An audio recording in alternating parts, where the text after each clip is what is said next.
আসসালামু আলাইকুম। আমার চ্যানেলে তোমাদের সবাইকে আরও একবার ওয়েলকাম জানিয়ে আজকের ভিডিওটি শুরু করছি। কাছে এবং দূরে যে যেখান থেকেই আমার ভিডিওটি দেখছো, আশা করছি আল্লাহ তাআলার অশেষ রহমতে সবাই খুব ভালো আছো। আলহামদুলিল্লাহ, আমরাও অনেক ভালো আছি।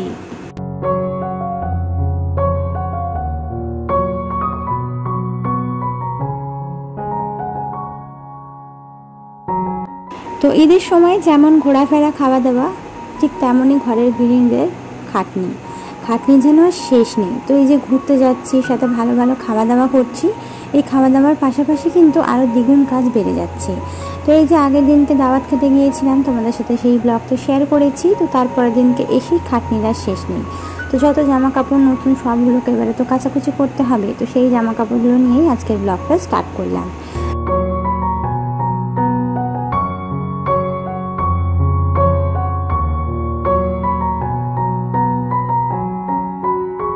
তো আজকে হচ্ছে শনিবার ঠিক সকাল 9টা থেকে আমি আমার ব্লগটা স্টার্ট করলাম। আর ব্লগ স্টার্টেই কিন্তু তোমাদের সাথে জামা কাপড় ধোয়াটাই শুরু করেছি।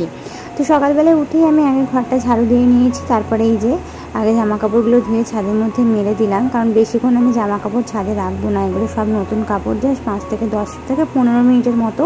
তারপর এসে এগুলোকে আমি সব তুলে নিয়ে যাব, ছামায় মেলে দেবো, মানে ঘরের মধ্যে মেলে দেবো। তো এগুলো বেশিক্ষণ রোদে লাগলে এর কিন্তু রঙগুলো নষ্ট হয়ে যাবে, তো সেই কারণে। তো তারপর নিচে এসে গোসলটা সেরে নিয়ে তারপরে এই যে ব্রেকফাস্ট করার জন্য চলে এসেছি রান্নাঘরে। তো ব্রেকফাস্টে এখন ঈদের সময় যা থাকে আর কি, আজকেরও ঠিক সেম পরোটা করে নেব।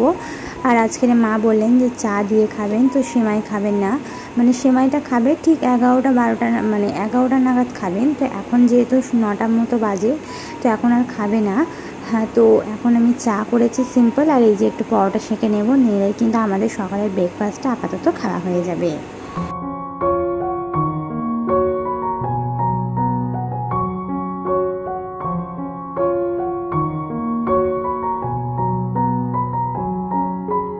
তো যেই দিদি বোনেরা আমার চ্যানেলের মধ্যে নতুন এসেছো, আমাকে প্রথমবার দেখছো, আমার ভিডিও দেখতে তোমাদের যদি একটুও ভালো লেগে থাকে, তাহলে অবশ্যই আমার চ্যানেলটিকে সাবস্ক্রাইব করে বেল আইকনটা প্রেস করে দেবে। এতে করে যেটা হবে, আমার ভিডিও ছাড়া মাত্রই তোমাদের কাছে নোটিফিকেশনটা পৌঁছে যাবে। আর যারা অলরেডি কাজটা করে দিয়েছো তাদেরকে অসংখ্য ধন্যবাদ।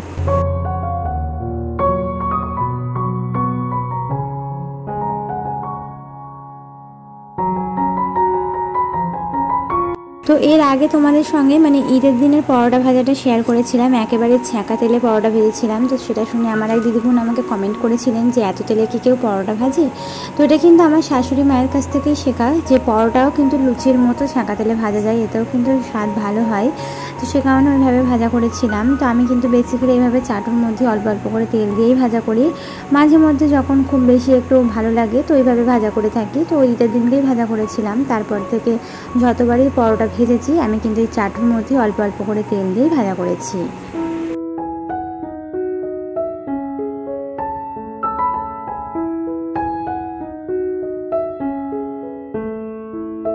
তো এখানে কিন্তু আমি পরোটাটা মানে অনেকক্ষণ আগেই যেহেতু বার করে রেখেছি, সকালবেলায় উঠে আবার যদি এই পরোটা মানে ময়দা মাখাটা যদি ফ্রিজের মধ্যে রাখি, তাহলে এটা কিন্তু খাটা হয়ে যাবে বা টক হয়ে যাবে।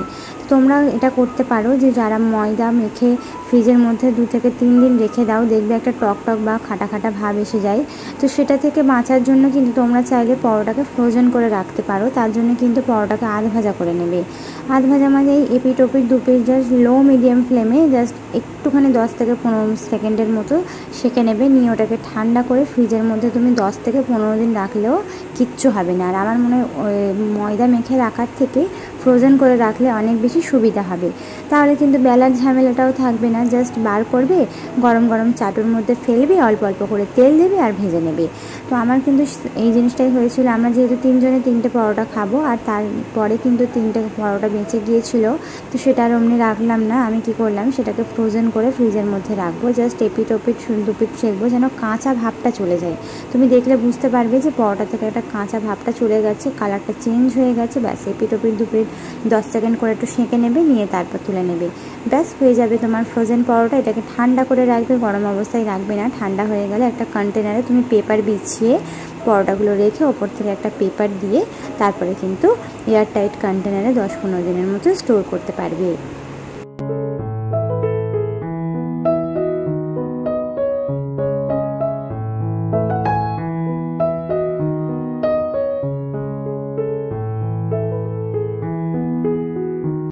তো ঈদের দিনকে এই জিনিসটা করার ইচ্ছা ছিল, করে রাখবো, তবে সময় পাইনি যে ফ্রোজেন করে রাখবো, তাই আজকে একটু করে নিলাম আর তোমাদের সাথে শেয়ার করে দিলাম যে তোমরা চাইলেও কিন্তু এইভাবে রাখতে পারো।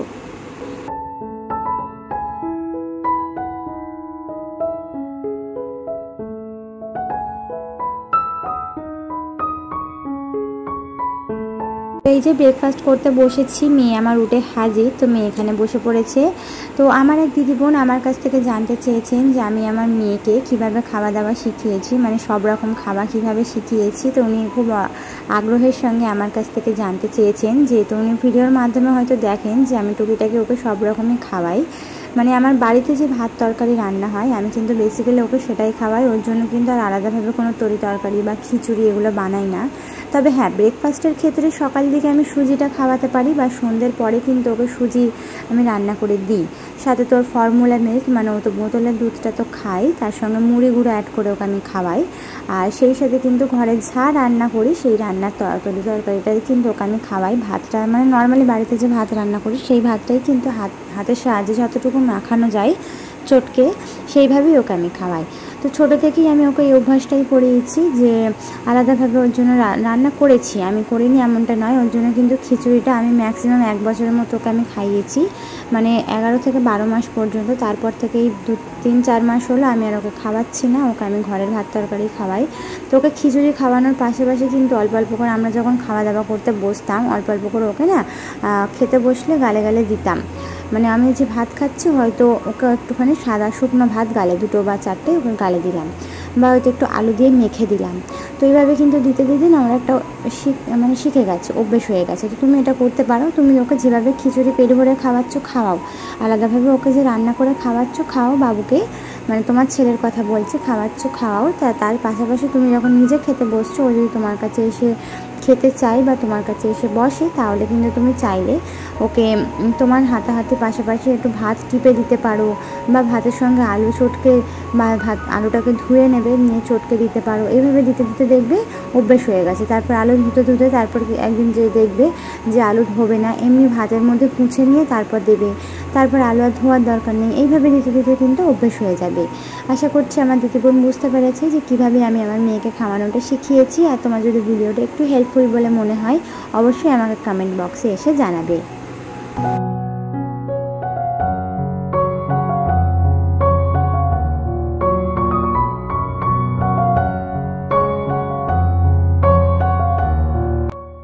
তো ব্রেকফাস্ট কমপ্লিট করার পর বিছানাটাকেও আমি গুছিয়ে ফেলেছি। তো বিছানা গোছানোর পর এখানে চলে এলাম রান্না করতে। তো বিছানা গোছানোর পরে যে রান্না করতে এসেছি নয়, একটু রেস্ট করেছি। রেস্ট মানে কি, একটু ফোনের কাজ কমপ্লিট করছিলাম। তারপর চলে এসেছি রান্নাঘরে এসে আজকের রান্না হবে ডিম আলু। যেহেতু কদিন ভোর খুব হেভি খাওয়া দাওয়া হচ্ছে, মাছ নয় মাংস টাংস করে খাওয়া দাওয়া হচ্ছে। তো আজকের আর ওই সব কিছুই খাবো না, বুঝতেই পারছো। এই সকালবেলা পরোটা খেয়েছি, তো এত হেভি খাবার খেলে না পেটের এমনিতেই সমস্যা হবে। তো সে কারণে মা বললেন, অনেকগুলো মুরগির ডিমও জমে গিয়েছিল। যেহেতু রোজার মাসে আমরা তেমন একটা ভালো করে তো খাওয়া দাওয়া করিনি, দুপুরে তো রান্নাই করতাম না, তো সে কারণে মুরগির অনেকটা ডিম থেকে গেছে। তো সেই ডিমটা আর কি আজকে রান্না করব। তো আমাদের 6টা ডিম লাগবে, তিনজনের করে 6টা ডিম লাগে। আর এখন একটা ডিম এক্সট্রা দিচ্ছি মেয়ের জন্য, তো সে কারণে 7টা ডিম রান্না করব। তো এখানে ডিমগুলো সিদ্ধ করে প্রথমে আমি ছাড়িয়ে নিচ্ছি, তারপর ডিম আলুটা রান্না করে নেব।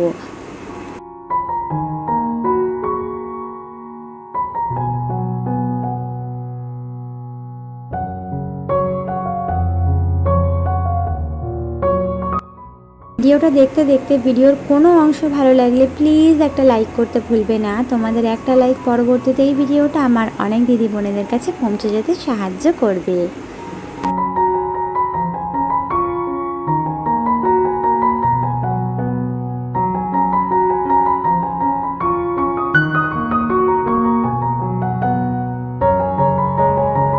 তো ডিম আলু রান্নার পাশাপাশি একটু তেঁতোও খাওয়া হবে। তেঁতো বলতে নিম পাতা যে ভাত নেওয়ালতে করা হয়, তো সেই ভাত নেওয়ালতে আজকে খাওয়া হবে। তো এটাই কিন্তু খুব সহজ একটা রেসিপি, আর খেতে কিন্তু দুর্দান্ত। সব থেকে মেন ব্যাপার হচ্ছে নিম পাতার মানে ভাত নেওয়ালতে খেলে পেটের যে কত পরিমাণ উপকারে লাগে সেটা তো আর বলে বোঝানো নয়। তো নিম পাতাকে সিম্পল আমি তোমাদের একটু বুঝিয়ে দিচ্ছি। তো আমি যেভাবে আমার শাশুড়ি মায়ের কাছ থেকে শিখেছি ভাত নেওয়ালতে করা, বিয়ের আগে আমি কোনোদিন চেকেও দেখিনি, চোখেও দেখিনি। তো যাই হোক, বিয়ের পরেই কিন্তু আমি ভাত নেওয়ালতে খাওয়াটা শিখেছি। তো তো নিম পাতাটাকে খুব ভালোভাবে ছাড়িয়ে নিয়ে খুব ভালোভাবে ধুয়ে নিয়ে একটা স্ট্রেনারে করে পানিটা ছড়াতে দেবে। যদি রোদ্দুর থাকে তাহলে তো খুবই ভালো, রোদ্দুরে রেখে দেবে, দেখবে পানিটা শুকিয়ে যাবে। তারপরে কিন্তু একটা হাঁড়ি একদম লো মিডিয়াম ফ্লেমে করে পাতাটাকে নাড়তে থাকবে, নাড়াচাড়া করতে করতে দেখবে একটা কুচি কাঠি দিয়ে নাড়াচাড়া করবে, তাহলে দেখবে একদম শুকনো শুকনো ঝরঝরে হয়ে যাবে। ঝরঝরে হয়ে যাওয়ার পর ওটাকে কিন্তু হাত দিয়ে খুব ভালোভাবে কষতে একদম ছোটো ছোটো গুঁড়ো গুঁড়ো হয়ে যাবে। তারপর ওটাকে কিন্তু পেঁয়াজ সঙ্গে কিন্তু ঠিক যেভাবে আমরা আলু মাখা করি, শুকনো লঙ্কা, পেঁয়াজ আর সর্ষের তেল, লবণ দিয়ে খুব ভালোভাবে চটকে নিয়ে আর ওই নিম পাতাটাকে চটকে ভাতের মধ্যে মাখিয়ে নিলেই কিন্তু ভাত নিয়লতে রেডি হয়ে যাবে। তো এইভাবে কিন্তু আমার শাশুড়ি মায়ের কাছ থেকে আমি শিখেছি, আর এটা কিন্তু শরীরের পক্ষে উপকার। আর যে নিম পাতা খাচ্ছে এটা মনেই হয় না, কারণ নিম পাতাটাকে ভেজে নেওয়ার পর এত সুন্দর একটা গন্ধ ছাড়ে না, তো জাস্ট তুমি ধারণা করতে পারবে না যে তুমি নিম পাতা খাচ্ছ। ওই গন্ধেতেও কিন্তু তোমার ভাত খাওয়া হয়ে যাবে। যে তুমি পুরোটা খাচ্ছ না, 1 থেকে 2 মুঠো তুমি খাবে প্রথমে, তারপরে তুমি যা তরকারি রান্না করেছো সেটা খাবে। এতে কিন্তু শরীরে অনেক উপকারে আসে, যেহেতু কদিন ভরি খুব হেভি খাওয়া হচ্ছে ঈদ পার্বণের জন্য, তাই আর কি আজকের মা বলেন একটু নিম পাতা খাবো, আর সেই সাথে ডিম আলু তরকারি করেছিলাম।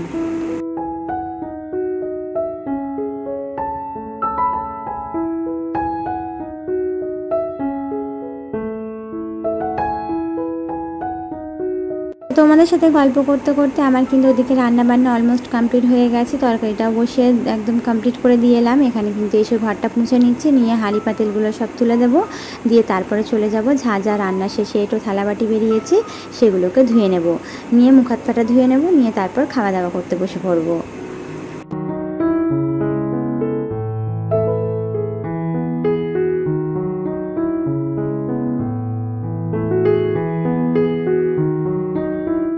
এই যে এই ভাত নিয়লদের কথাই বলছিলাম, এটা যে অনেক দেখো অনেক নয়, একটুখানি 2 থেকে 3 মুঠো তুমি খাবে তাহলেই হবে। এই যে একটা লাড্ডু মা করে দিয়েছে, তো আমি এখানে 2টো লাড্ডু তুলে নিলাম।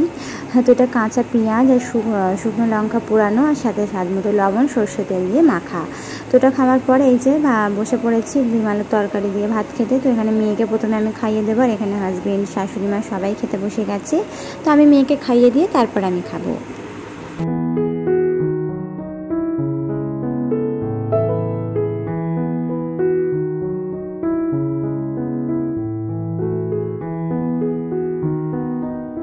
তো খাওয়া দাওয়া শেষ করার পর এখানে কিন্তু হাজবেন্ড আগের দিন নিয়ে এসেছিলেন মিষ্টি দই, তো সেই দইটাই এখন খাওয়া দাওয়া চলছে। তো আমার শাশুড়ি মা খেতে বসেছেন, আর আমার মেয়ের আবদার দেখো খাবে। তো আমার মেয়েও কিন্তু খেতে বসে গেছে আমার শাশুড়ি মায়ের সাথে সাথে। তো আমার মেয়ের ঝামেলাটা বেশিরভাগ আমার শাশুড়ি মাকে আমি দিয়ে দিয়েছি, বেশিটা আমি ঝামেলা রাখিনি, যে আমার মা শাশুড়ির কাছে ও যেন থাকে সব সময়ের জন্য, তাহলে কিন্তু আমার অনেকটাই ঝামেলা কমে যাবে বলতে পারো। তো যাই হোক, এখানে এই দই খাওয়া দিয়েই আজকের ভিডিওটা শেষ করব। আর আজকের ভিডিওটা তোমাদের কাছে কেমন লেগেছে অবশ্যই কিন্তু কমেন্টের মাধ্যমে আমাকে জানাবে।